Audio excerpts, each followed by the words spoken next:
So next हमारे पास continuous random variable में हम एक और एग्जांपल कंसीडर करेंगे। हमने इससे पहले एग्जांपल देखा था, उसमें क्या था, F of X equal to ये के एक्स स्क्वायर था। इसमें क्या किया हम लोग, के एक्स स्क्वायर इंटू ई पावर माइनस एक्स है और एक्स की वैल्यू 0 टू इन्फिनिटी तक इसका डोमेन है। और इसमें क्या है, ये एफ ऑफ एक्स क्या है हमारे पास, तो यही क्या है हमारे पास, प्रोबेबिलिटी डेंसिटी फंक्शन। ओके, ये हमारा प्रोबेबिलिटी डेंसिटी फंक्शन है। तो हमें यहाँ पे फाइंड द वैल्यू ऑफ के बोला है एंड मीन एंड वेरिएंस। तो हमें पता है, हमने प्रीवियस क्वेश्चन सॉल्व किया था, तो इससे क्या पता था हमें, आपको ये अंदाजा होगा। तो आपको जब खुद से करेंगे वाला क्वेश्चन पहले ट्राई करेंगे, तब क्या करेंगे, फाइंड द वैल्यू ऑफ के में जो हमने पहले किया था, क्या किया था उसमें, कौन सी प्रोबेबिलिटी यूज की थी। ये हमेशा क्या होता है प्रोबेबिलिटी केस में, F of X D X equal to 1, अगर ये प्रोबेबिलिटी डेंसिटी फंक्शन हुआ तो ये आपका क्या आता है, इक्वल टू 1। तो हमारे पास ये यहां पे एफ ऑफ एक्स क्या है, ये है K X square E to the power minus X. और क्या है हमारे पास, कि वो जो लिमिट एक्स की वैल्यू कहां से कहां तक वेरी कर रही है, 0 टू इंफिनिटी। तो ये हम लोग अगर इसको इंटीग्रेट करेंगे तो ये इक्वल टू 1 आएगा। तो यहां से हमारे को के मिल जाएगा, लेकिन आपको इसको इंटीग्रेट करना पड़ेगा। तो ये क्या है आपका, के 0 to infinity X square E to the power minus X D X, LHS को मैं इंटीग्रेट कर रहा हूं। तो ये क्या आ जाएगा मेरे पास, के 0 टू इंफिनिटी, एक काम करते हैं, इसको लिमिट को रहने देते हैं, बाद में कर लेंगे। इसको क्या करते हैं, पहले डिफरेंशिएट करते हैं। कैसे करेंगे इसको डिफरेंशिएट, इसको डिफरेंशिएट करेंगे हम लोग जो यूवी मेथड पढ़ा था हमने इंटीग्रेशन में, उससे। तो फर्स्ट फंक्शन कौन सा होगा, इसमें एल्जेब्रिक है, ये एक्सपोनेंशियल है, तो फर्स्ट फंक्शन अपना एल्जेब्रिक होगा। तो वहां से हम लोग एक्स स्क्वायर और इसका integration is minus E power minus x, फिर एक और इंटीग्रेशन आएगा, उसमें क्या होगा, इसका इंटीग्रेशन होगा तो हो जाएगा 2x, 2 मैंने बाहर ले लिया। फिर अंदर में क्या आएगा, माइनस एक्स और माइनस माइनस प्लस, इसको और एक बार इंटीग्रेट करेंगे तो ये भी फिर से इंटीग्रेट होगा। तो यहां से ये कैसे इंटीग्रेट होगा, अगर इसको फिर से इंटीग्रेट करेंगे तो पहला फंक्शन फिर से x ले लेंगे बाहर, माइनस ई पावर माइनस एक्स माइनस, अब अंदर में क्या आएगा 1, x को डिफरेंशिएट करेंगे तो, और सेम ई पावर माइनस एक्स और ये माइनस माइनस प्लस, और फिर से आप इसको, अब ई पावर माइनस एक्स ही बचा है, आप जब इसको इंटीग्रेट करेंगे तो क्या आ जाएगा यहाँ पे, e power minus of minus X, यही आएगा। सो यहां से देखो ये प्लस, ये अगर मैं कॉमन ले लेता हूं तो यहां पे आ जाएगा माइनस, और ई पावर माइनस एक्स कॉमन ले लोगे तो क्या बचेगा अंदर में 1 प्लस एक्स। तो इसको मैं अगर लिखूंगा वापस से तो क्या आएगा, के इंटू, इसमें लिमिट पुट करनी है ना, मैं बची लिमिट पुट करने, ये हो जाएगा माइनस एक्स स्क्वायर ई पावर माइनस एक्स, ये वाला लिखा मैंने, प्लस यही अपना ये है, तो क्या हो जाएगा माइनस 2, ये भी माइनस माइनस बाहर ले लेता हूं मैं, तो ये माइनस हो गया बाहर, बचेगा क्या अंदर में 2 इंटू ई पावर माइनस एक्स, और यहां बनेगा 1 प्लस एक्स। तो ये हमारे पास आ गया।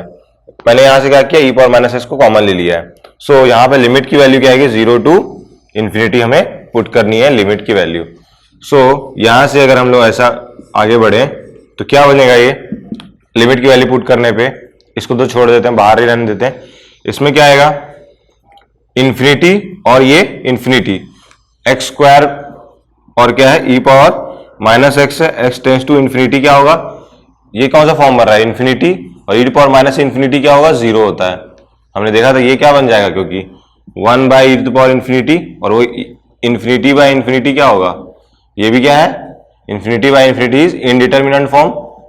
हमने किसमें देखा था, ये कैलकुलस में देखा था ये, कि ये इनडिटरमिनेंट फॉर्म आएगा। सो यहां से इसको कैसे सॉल्व करते हैं, उसका मेथड था एल हॉस्पिटल रूल से। तो उसको कैसे सॉल्व करेंगे, इसको लिख लेंगे ई पावर माइनस, इसको मैं लिख सकता हूं एक्स स्क्वायर अपॉन ई पावर एक्स। तो ये क्या हो जाएगा, एक्स टेंस टू इंफिनिटी में, इसको एक बार इंटीग्रेट करोगे तो यही आएगा, फिर इसके बाद एक और बार इंटीग्रेट करोगे तो क्या आएगा, ये आएगा, यही आएगा। लेकिन फिर भी आप इसमें वैल्यू पुट करोगे x इक्वल टू इन्फिनिटी पे, तो ये क्या होगा, जीरो ही आएगा, लास्ट में जीरो ही आएगा, तो इसकी वैल्यू जीरो आ जाएगी।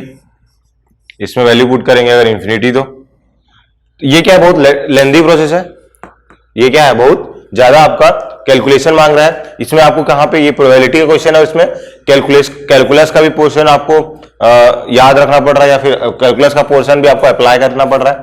तो क्वेश्चन का सॉल्व करने की जो टाइमिंग है वो बढ़ जाएगी इस चक्कर में।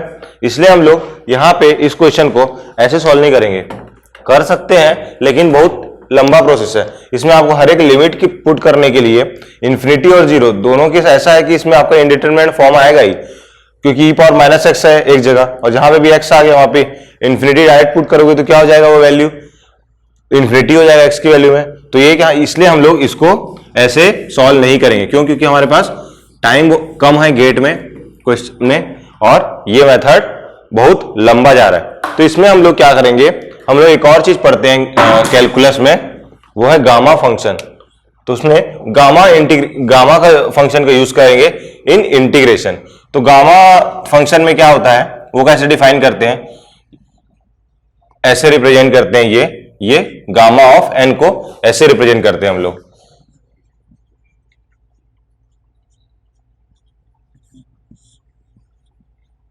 ऐसे रिप्रेजेंट करते हैं। तो गामा फंक्शन में इसका इंटीग्रेशन क्या होता है, ये 0 टू इंफिनिटी, यहां पे क्या है, x टू द पावर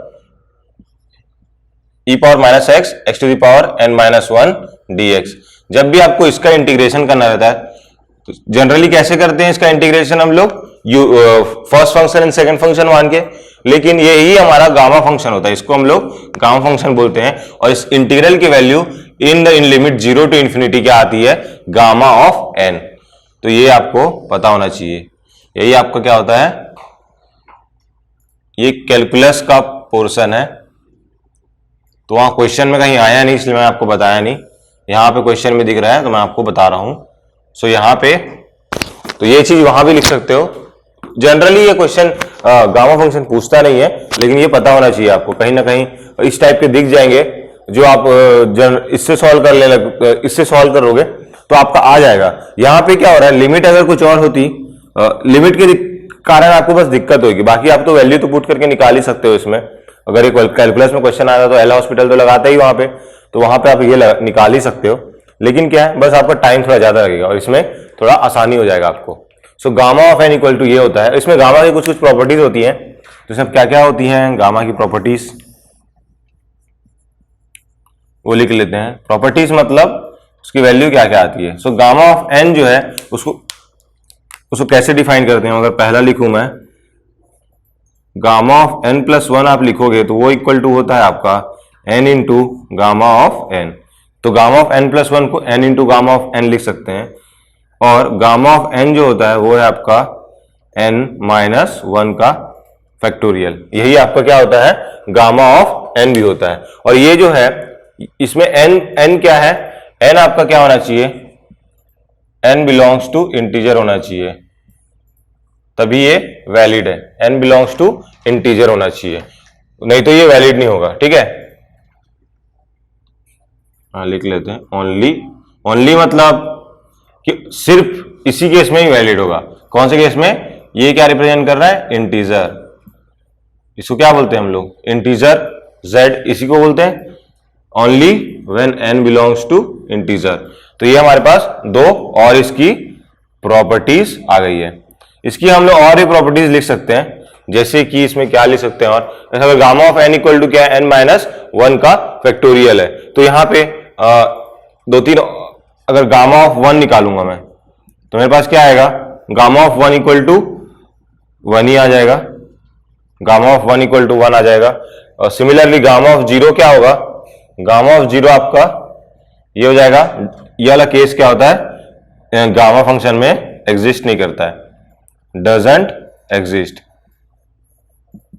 तो ये इस फॉर्म में ही नहीं बनेगा, इसलिए हम लोग निकाल भी नहीं पाते। और ये अगर आप एक और चीज, अगर गामा ऑफ 1/2 आ गया आपका, तो ये बताता हूं मैं इसको यूज कैसे करना है। तो ये हो जाता है square root of pi, gamma of 1/2 is square root of pi. तो ये 5 है, अपने पास प्रॉपर्टी, ये आपको कुछ नहीं है, यही बस याद रखना पड़ेगा आपको, बाकी तो सिंपल है।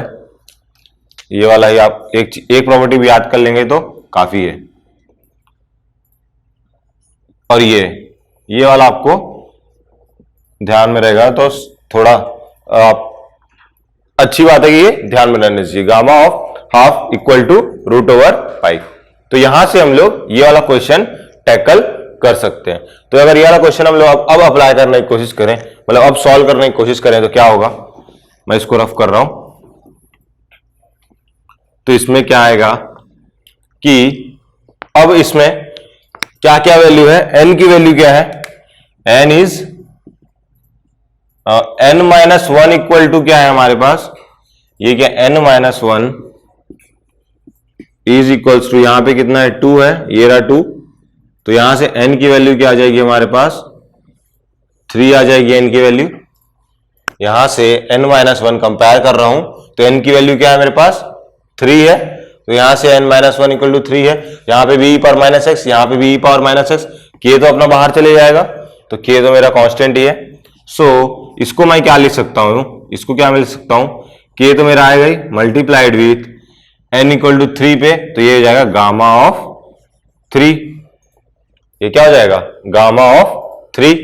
सो यहां से मैं गामा ऑफ 3 है तो मैं गामा ऑफ 3 को क्या ले सकता हूं, गामा ऑफ 3 इक्वल्स टू, यहां से मैं इसको क्या ले सकता हूं 3 माइनस 1 का फैक्टोरियल, दैट इज 2 फैक्टोरियल। तो 2 फैक्टोरियल कितना होता है 2 ही होता है। या फिर इसको क्या लिख सकता था, gamma of 3 equal to, gamma of 3 मतलब क्या होता है, ये 2 प्लस 1, 2 प्लस 1 होगा, यहां लिखता हूं गामा ऑफ 2 प्लस 1। तो ये क्या हो जाता है मेरे लिए 2 of gamma of 2, 2 of gamma of 2 को वापस से लिखोगे तो क्या आएगा 1 प्लस 1, तो यहां से आ जाएगा 2 इंटू 1 गामा ऑफ 1, और गामा ऑफ 1 की वैल्यू है 1 ही, 2 इंटू 1 दैट इज 2। तो आपका यही, अब यहां से भी 2 आ रहा है, यहां से भी 2 आ रहा है। या तो लास्ट ऐसा इस स्टेप से जाएंगे, जब भी हम लोग इस स्टेप से जाएंगे तो जब इंटीजर आएगा तो इंटीजर में क्या रहेगा, आखिरी में आपका 1 बचेगा, और उसका इन केस ये आपका जैसे 3/2 होता, 3/2 नहीं मान लेते 5/2 होता, गामा ऑफ 5/2 जब भी आपको निकालना होगा, मैं बता रहा हूं ये कहां पे यूज होगा, जब गामा ऑफ 5/2 आपको निकालना होगा तब कैसे जाएंगे आप अप्रोच करेंगे। 5/2 को कैसे लिखोगे आप इसको लिखोगे 2 प्लस, क्या लिखोगे इसको 1 प्लस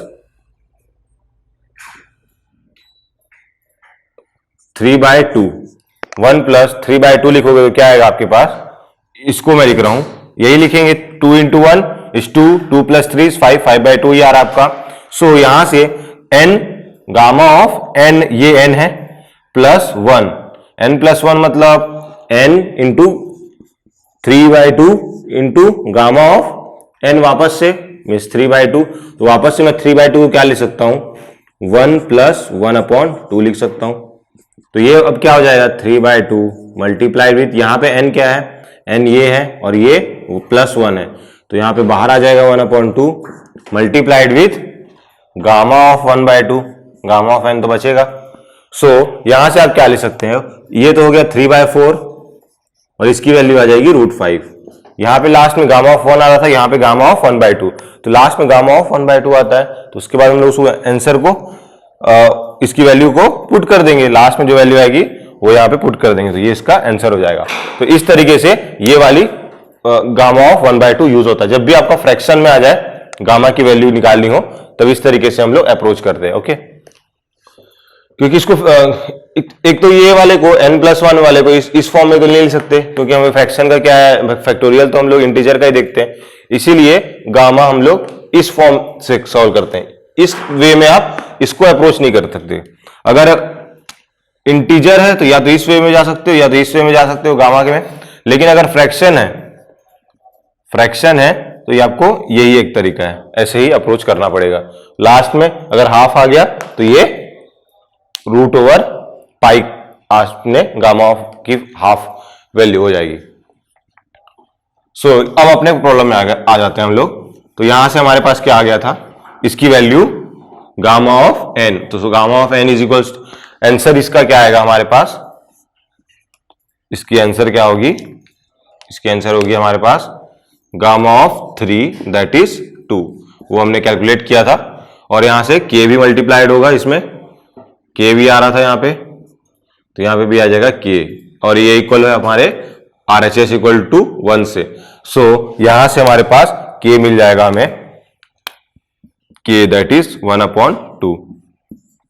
तो के की वैल्यू हमारे पास आ जाएगी 1/2। अगर अब नेक्स्ट हमें क्या बोल रहा है, फर्स्ट हमारा आंसर आ गया, फाइंड द वैल्यू ऑफ के बोला था। जो सेकेंड पॉइंट है हमारा, उसमें क्या बोल रहा है, मीन एंड वेरिएंस। अब Mishra mean and variance find करना है हमें। तो मीन एंड वेरिएंस कैसे फाइंड करते थे, तो मीन का मतलब क्या है, हमारा एक्सपेक्टेड वैल्यू, और ये कौन सा है हमारा कंटिन्यूअस रैंडम वेरिएबल है, पहले ही हमने ऊपर लिखा था कंटिन्यूअस रैंडम वेरिएबल का एग्जांपल है ये। तो E of X equal to क्या हो जाएगा, E of X equal to क्या होता है कंटिन्यूअस रैंडम वेरिएबल के केस में, यहां से हम लोग क्या लिखते थे, -∞ to infinity X into F of X D X. तो यहां पे x और F of X D X क्या है, यहां से हम लोग अगर चेक करेंगे तो क्या मिलेगा हमें, x और एफ ऑफ एक्स, वो मिलेगा x तो x ही रहेगा, -∞ से इन्फिनिटी के बीच में नहीं, 0 टू इन्फिनिटी के बीच में डिफाइंड है फंक्शन वो वाली। तो बाकी केस में आपका 0 आ जाएगा, क्योंकि फंक्शन ही 0 है तो उसका एरिया भी 0 होगा। सो x इक्वल x आएगा, एफ ऑफ एक्स क्या है अपने पास, kx² e⁻⁻x। तो k की वैल्यू तो हाफ आ गई, तो हाफ आ गई, तो मैं इसको बाहर ले लेता हूं, 1/2 x इंटू x², फंक्शन की वैल्यू x² e⁻⁻x, और ये हो जाएगा dx। तो ये हमारे फंक्शन की वैल्यू आ गई। तो ये एक्सपेक्टेड वैल्यू है, ये हमारी क्या एक्सपेक्टेड वैल्यू है। तो अब क्या होगा, ये हाफ, और यहां पे ये क्या है, ये वापस से आपका गामा फंक्शन ही है। तो गामा फंक्शन में ये क्या हो जाएगा, x इंटू x³, यहां से ये क्या हो जाएगा, x इंटू x³,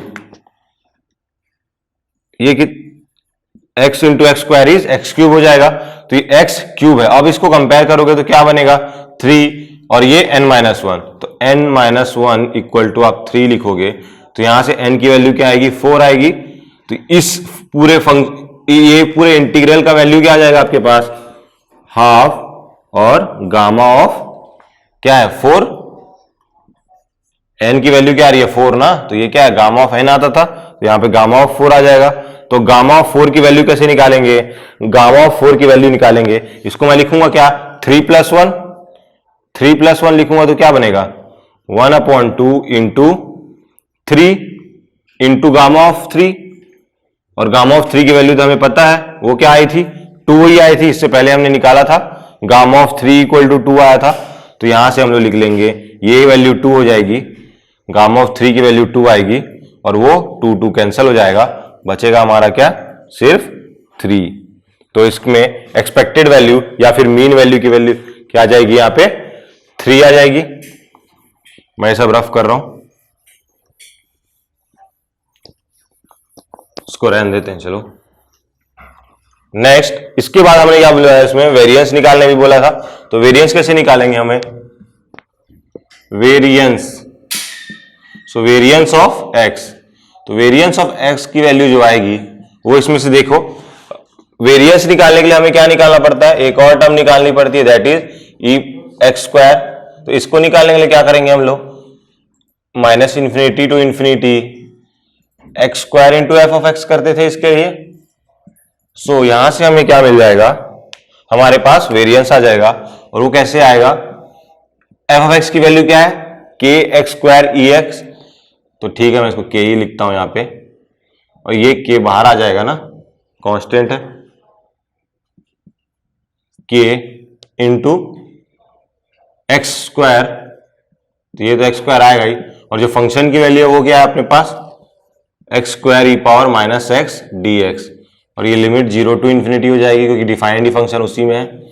सो यहां से आप देखोगे तो ये क्या आ रहा है आपके पास, ये आपका क्या आ रहा है, ये आपका दोनों को मल्टीप्लाई करेंगे तो हम लोग के पास ये x² से x⁴ का फंक्शन हो रहा है, सो x टू द पावर 4 का आपका फंक्शन हो रहा है, तो यहां पे क्या होगा, यहां पे ये वाले वैल्यू में n minus 1 equals to 4, so n minus 1 equal to 4 आएगा। यहां पे कंपेयर करेंगे तो इस इक्वेशन से, तो वो कितना हो जाएगा, n equal to 5।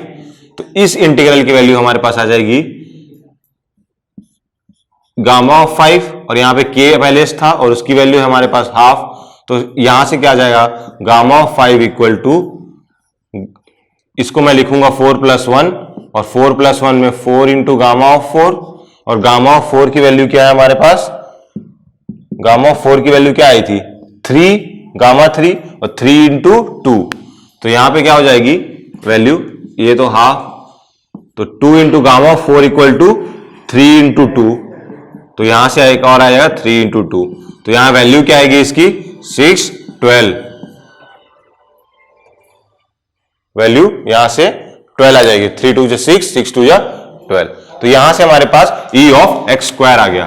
So variance of x क्या होगा, यहां पे हमारे पास फॉर्मूला वेरिएंस का है, उसमें क्या फॉर्मूला होता था, ये वाला माइनस e पहले आता था ये, और उसके बाद मीन का स्क्वायर, इसको इससे माइनस करते थे। सो यहां से हमारे पास क्या हो जाएगा, ये वैल्यू है 12 माइनस इसकी वैल्यू कितनी है, मीन की वैल्यू है हमारे पास 3, तो यहाँ 3 का स्क्वायर आ जाएगा, तो ये हमारे पास आंसर आएगा 3, क्योंकि 3 square is 9, 12 minus 9 is 3। So variance का हमारे पास आंसर है 3। so, इस क्वेश्चन में ये हमने k की वैल्यू निकाली क्या, हाफ, और मीन की वैल्यू आ गई हमारे पास ये 3, और हमारे पास वेरिएंस भी क्या आ गया, वो भी हमारे पास 3 आया। तो यहां पे मीन एंड वेरिएंस क्या है, both are equal. Okay, so next हम लोग इसी कंटिन्यूअस रैंडम वेरिएबल में नेक्स्ट क्वेश्चन देखते हैं। ये मैंने पूरा लिखा नहीं है, ये हमारा क्या बोल रहा है कि ये क्या है, प्रोबेबिलिटी डेंसिटी फंक्शन एक है, प्रोबेबिलिटी, इससे पहले भी जो देख रहे थे उससे पहले प्रोबेबिलिटी डेंसिटी फंक्शन ही बोलते हैं कंटिन्यूअस के केस में, और डिस्क्रीट केस में क्या बोलते हैं, प्रोबेबिलिटी मास फंक्शन। किसको बोलते हैं, पी ऑफ एक्स को क्या बोलते हैं, प्रोबेबिलिटी मास फंक्शन। यहां पे हम लोग क्या बोलते हैं, पोटेंशियल प्रोबेबिलिटी, पोटेंशियल नहीं, प्रोबेबिलिटी क्या बोलते हैं, डेंसिटी फंक्शन। सो यहां पे हमें ये गिवन है प्रोबेबिलिटी डेंसिटी फंक्शन, तो ये -1 to 1 के बीच में डिफाइंड है। तो इसका अगर ग्राफ देखोगे तो ये आएगा, छोटा सा बना रहा हूं मैं, -1 से 1 के बीच में ऐसा बनेगा मॉड एक्स का ग्राफ। तो यहां से यहां तक के लिए डिफाइंड है ये। इसको क्या बोलते हैं, जो x की वैल्यू है, मतलब जो x वैल्यू जो x की वैल्यू है किसी भी फंक्शन में f of x equal to कोई भी x, यहां पे जैसे मान लेते हैं ये है, तो जो भी वैल्यू x ले सकता है, जो भी वैल्यू x ले सकता है उसे क्या बोलते हैं हम लोग, डोमेन। ये जनरल बता रहा हूं मैं आपको, ये फंक्शन के टॉपिक के अंदर, कैलकुलस के अंदर ही आना चाहिए, इंजीनियरिंग में नहीं।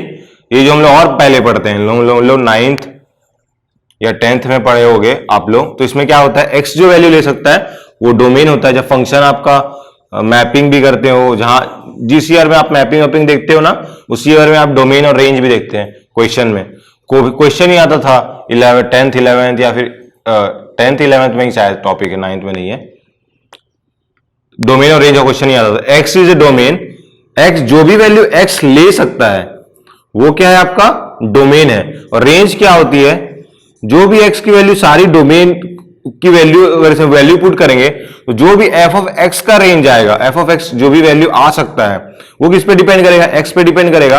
वो क्या होता है आपका रेंज। जैसे आपको मैं एग्जांपल बताऊं तो साइन एक्स क्या है, साइन एक्स में एक्स का डोमेन क्या है, is a real number, x is a real number, ये आपका डोमेन है, कोई भी वैल्यू हो सकती है एक्स की। लेकिन रेंज क्या होगा साइन एक्स का, वो आपका रेंज है -1 to 1।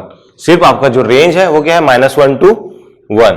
ओके, इसके लिए हम लोग ये लेते हैं -1 to 1। अब ऐसे ही आप अगर 10x लोगे तो 10x में क्या हो जाएगा, x की वैल्यू कहां से कहां तक होगी, x belong to real number, लेकिन x अगर आपका π/2 आ जाए तो क्या आएगा, π/2 पे क्या हो जाएगा, तो x नॉट इक्वल टू π/2, अगर आप लोगे तो ये उसका डोमेन आ जाएगा, मतलब x की वैल्यू कहां से π/2 लोगे तो क्या हो जाएगा, इसकी वैल्यू f ऑफ x की वैल्यू क्या हो जाएगी, इन्फिनिटी हो जाएगी, तो वो तो हमें नहीं चाहिए। तो यहां पे f of x is not, तो इसमें जो रेंज लिखते हैं हम लोग, इसमें क्या लिखते हैं, ये माइनस, ये ओपन ब्रैकेट होता है, तो ये क्या इन्फिनिटी इसमें इंक्लूडेड नहीं है। ओपन ब्रैकेट में अगर ये क्लोज ब्रैकेट क्या होता है, ये आपका क्लोज ब्रैकेट होता है, इसमें क्या वैल्यू इंक्लूडेड रहता है, बाउंड्री वैल्यू इंक्लूडेड है, यहाँ पे एक्सक्लूडेड है। और इसका रेंज क्या होगा 10x का, 10x का रेंज क्या होता है, इसका ग्राफ कैसा होता है, इसका ग्राफ ऐसा कुछ जाता है और ये नीचे भी ऐसा जाता है, तो ये इसकी जो रेंज होगी वो माइनस इन्फिनिटी टू इन्फिनिटी, और साइन एक्स की रेंज क्या होती है -1 to 1। ओके, तो ये कुछ डोमेन और रेंज था, अगर मुझे याद आ गया तो मैंने आपको बता दिया। वैसे ये उतना यूजफुल नहीं है, बस फंक्शंस को समझने के लिए, आपको थोड़ा ज्यादा अंडरस्टैंडिंग डेवलप करने के लिए ये सब बस काम आता है। थोड़ा फीलिंग आएगा आपको फंक्शन को देख के कि कैसे ये वर्क कर रहा है, कैसे ये चेंज हो रहा है, उसमें क्या क्या वैल्यू ले सकते हैं हम लोग। कई बार डोमेन और रेंज की वजह से आपका आंसर चेंज हो जाता है, क्यों, क्योंकि कई बार x की वैल्यू आपकी जो आंसर में आ रही है वो आपको इस डोमेन के अंदर नहीं आएगा, तो इस डोमेन के अंदर नहीं आएगा तो वैल्यू क्या होगी, इनवैलिड हो जाएगी। जो भी वैल्यू x की हम लोग को इन केस यहाँ पे तो फाइंड नहीं करनी है, x की वैल्यू, कहीं भी x की वैल्यू फाइंड करनी हो तो जो गिवन कंडीशन है उसे सेटिस्फाई करना चाहिए। क्वेश्चन में जो गिवन कंडीशन है तो उसमें जो रेंज दी हुई, डोमेन दी होगी, उसे सेटिस्फाई करना चाहिए।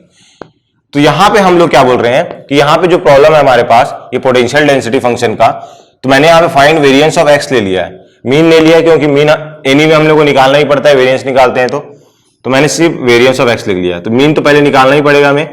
तो e ऑफ x क्या हो जाएगा हमारे पास, तो e of x equal to क्या आता है, कंटिन्यूअस रैंडम वेरिएबल के केस में यहां पे मैं डायरेक्ट लिमिट लिख रहा हूं, माइनस इन्फिनिटी टू इन्फिनिटी नहीं लिख रहा हूं, -1 to 1। फंक्शन क्या है, mod of x dx, mod of x dx। तो यहां से हमारे पास क्या आ जाएगा, क्या होता है, x into F of x होता है ना फंक्शन की वैल्यू, तो x भी आएगी बाहर में, x इंटू क्या आता है, एफ ऑफ एक्स आता है, ये इक्वल टू हमारे पास मॉड x है, तो इसको मैंने इसलिए ऐसा लिखा है। अगर मैं इसमें क्या करूं, -1 to 0, ये मॉड x का फंक्शन कहां पे चेंज हो रहा है, यहां पे, तो मैं इसको -1 से 0, 0 से 1 लिमिट इसको डिस्ट्रीब्यूट कर सकता हूं अलग अलग पार्ट में, तो ये हो जाएगा -1 to 0 x। तो -1 to 0 के बीच में ये जो ग्राफ है वो कौन सी ग्राफ है, इस ग्राफ का, इस लाइन का इक्वेशन क्या है, -x है, तो यहां पे मॉड x कैसे खुलेगा, नेगेटिव वैल्यू के लिए -x dx, प्लस 0 to 1 के लिए मॉड x क्या होगा, पॉजिटिव होगा, x पॉजिटिव ही खुलेगा, तो यहां से आ जाएगा आपके पास +x और ये dx। सो यहां से ये इसको इंटीग्रेट करेंगे तो क्या आएगा, माइनस में बाहर ले लेता हूं, x² 2 और लिमिट 0 to -1 to 0। एक चीज बताता हूं, यहां पे आपको जब भी कैलकुलेट करना है और लिमिट आपकी क्या हो गई है, पहले माइनस आ गई है ना, तो आप क्या करते हो, यहां पे ये लिमिट पुट करते हो, upper limit minus lower limit करते हैं, और यहां पे माइनस बाहर आ गया, तो आप ये तो कर ही सकते हैं। अगर आपको जल्दी करना है इसमें तो क्या करिए, बाद में आपको लास्ट में माइनस से मल्टीप्लाई करना ही पड़ेगा, तो ये अगर यहां पे माइनस आ गया है तो आप क्या करो, इसमें लोअर लिमिट पहले पुट करो और ये माइनस को भूल जाओ। तो लिमिट चेंज करते तो एक माइनस आता है, तो यहां पे लिमिट को मैं चेंज कर दूंगा तो क्या हो जाएगा, ये 0, ये -1, तो यहां पे एक माइनस माइनस एक और माइनस आएगा तो ये प्लस हो जाएगा, तो आपको अलग से माइनस को कंपनसेट नहीं करना पड़ेगा।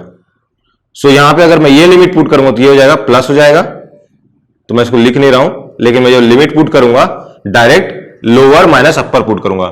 सो यहां पे माइनस है तो लोअर लिमिट पुट करेंगे तो क्या आएगा, -1 का square is 1/2 minus upper limit up करूंगा तो ये 0। ओके, इतने बात समझ में आ गई। अगर नहीं समझ में आई तो अब जैसे पहले करते थे वही करना है, वही करना मैं यहां पे आपको बता रहा हूं। इन केस कुछ लोगों को कुछ लोग ये करते होंगे पहले से तो उनको जल्दी होता होगा, और कुछ लोग अगर करना चाहते हैं तो भी ऐसा ट्राई कर सकते हैं। कुछ कुछ चीजें हैं ये सब आपको धीरे धीरे अपने से डेवलप करनी पड़ेगी। प्लस 0 to 1 x² dx, तो ये क्या हो जाएगा, x²/2, इसका इंटीग्रेशन x²/2, और ये 0 to 1, तो ये हो जाएगा ये भी +1/2, तो ये हो जाएगा हाफ और ये हाफ, और ये दोनों को सम अप करोगे तो आपका आंसर आ जाएगा 1, यही आएगा 1 आएगा, एक मिनट, 1 ही आ रहा है या नहीं आ रहा है? हाफ, और यहां से भी हाफ, -1 to 1, -1 to 1, ये माइनस था तो ये माइनस बाहर आ गया, माइनस बाहर आ गया तो x²/2, तो x²/2 में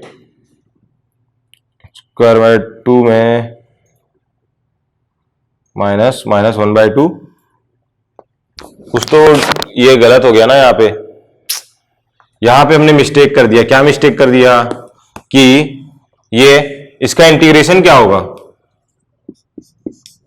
इसका इंटीग्रेशन ये x² है -x², तो इसका इंटीग्रेशन क्या होगा x³/3, तो ये x³/3 आ गया। और यहां पे माइनस साइन है तो मैं लिमिट को चेंज कर दे रहा हूं, यहां 0 हो जाएगा और ये -1, और लिमिट भी शायद हमने उल्टी सीधी लिखी थी। चलिए ठीक है, वो वाला जो हमने यहाँ वाला पार्ट लिखा था वो आप भूल जाइए, यहां से वापस से देखते हैं, वो वाला भूल ही जाइए जो भी लिखा था हमने। ये क्या किया अब मैंने, यहाँ पे माइनस साइन आया था -x², का इंटीग्रेशन x³/3, और यहाँ पे जो माइनस है इसके लिए मैंने लिमिट को चेंज कर दिया, लोअर को अपर बना दिया और अपर को लोअर बना दिया, तो 0 to -1 हो गया। प्लस इसको आप इंटीग्रेट करोगे तो ये भी क्या आएगा x³/3, और ये हो जाएगा 0 to 1। तो यहां से आप इसको इसमें -1 पुट करेंगे तो क्या आएगा -1/3, क्योंकि -1 का क्यूब क्या होता है -1 ही होता है, और ये 0 पुट करेंगे तो 0 हो जाएगा। प्लस यहां पे क्या आएगा 1/3, 1 पुट करेंगे तो -0 पुट करेंगे तो 0। तो यहां से देखोगे -1/3 और 1/3 कैंसिल हो जाएंगे, और आपका आंसर क्या आएगा, यहाँ पे जो मीन की वैल्यू आएगी, मीन इज 0। सो यहां से हम लोग बोल सकते हैं mean that is E of x is equals to 0। ये हमें कहां यूज करेंगे, ये हम लोग वेरिएंस निकालने के लिए यूज करेंगे। अब हम लोग हमें क्या निकालना पड़ता है वेरिएंस निकालने के लिए, ये स्क्वायर वाला term, expectation of random variable का स्क्वायर, E of x², तो उसके लिए क्या होगा फॉर्मूला -∞ to ∞, लेकिन हमारे पास फंक्शन ही -1 to 1 पे डिफाइंड है। सो यहां से हमारे पास ये आ गया। ओके, एक और चीज यहां पे अपना कैलकुलस का जो प्रॉपर्टी है वो भी यूज कर सकते थे, जैसे कि अगर मैं यहां पे आपको बताऊं ये क्या है -1, या फिर इसको साइड में बताऊं क्या, इसको यहीं पे रहने देते हैं, नहीं तो सॉल्यूशन यहां पे अगर मैं आपको बताऊं -1, इसी में देख लेते हैं, इसके बाद देख लेंगे कि उसमें क्या कर सकते हैं। इसको मैं लिख लेता हूं पहले x² और f(x) की वैल्यू क्या है हमारे पास mod(x) और क्या है dx। तो इसमें मैं क्या प्रॉपर्टी लगा सकता हूं, इसमें क्या प्रॉपर्टी लगा सकता हूं, आप देखोगे कि जो अंदर वाला फंक्शन क्या है आपका इवन फंक्शन है, अंदर वाला function is a even function है या नहीं है, क्योंकि ये क्या है, ये भी इवन होता है और ये भी x² भी इवन है। -x equal to -x put करोगे तो x² में वो पॉजिटिव हो जाएगा, और -x पुट करोगे मॉड में तो वो भी पॉजिटिव हो जाएगा, तो वो क्या हो जाएगा इवन फंक्शन। तो जब भी इवन फंक्शन हो जाएगा तो हम लोग -a to a में क्या लिख लेते हैं, 2 times 0 to a हो जाएगा ये, दैट इज 0 to 1, और ये क्या हो जाएगा x² mod x